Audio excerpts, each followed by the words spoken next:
بلی۔ حضرت ابن سیرین رحمۃ اللہ علیہ نے فرمایا ہے کہ خواب میں بلی فسادی چور ہے۔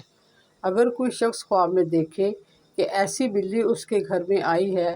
جس کو وہ پہلے سے پہچانتا ہے، یعنی اس کے بارے میں اس کو معلوم ہے،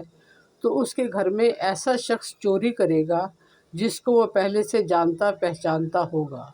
اور اس کے بارے میں اس کو پہلے سے معلوم ہوگا، یعنی چور گھر کا بھیدی ہوگا۔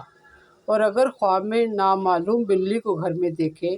تو نامعلوم چور ہوگا۔ اگر کوئی شخص خواب میں دیکھے کہ بلی اس کے گھر سے کوئی چیز کھا گئی ہے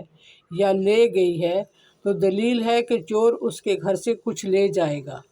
اور اگر خواب میں دیکھے کہ صاحب خواب نے بلی کو مار دیا ہے تو دلیل ہے کہ چور پکڑا جائے گا اور چور کو مارے گا اور مغلوب کرے گا۔ خواب میں بلی کے ساتھ لڑائی کرنا اور بلی اگر اس کو خراش لگاتی ہے تو یہ اس امر کی طرف اشارہ ہے کہ صاحب خواب بیمار ہوگا، اور اگر بلی کو خواب میں لڑائی کرتے ہوئے مغلوب کیا ہے تو دلیل ہے کہ بیماری سے شفا پائے گا، اور اگر خواب میں بلی نے اس کو کاٹا ہے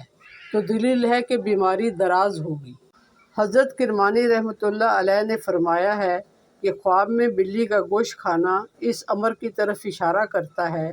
کہ اس کو اسی قدر چور کا مال حاصل ہوگا۔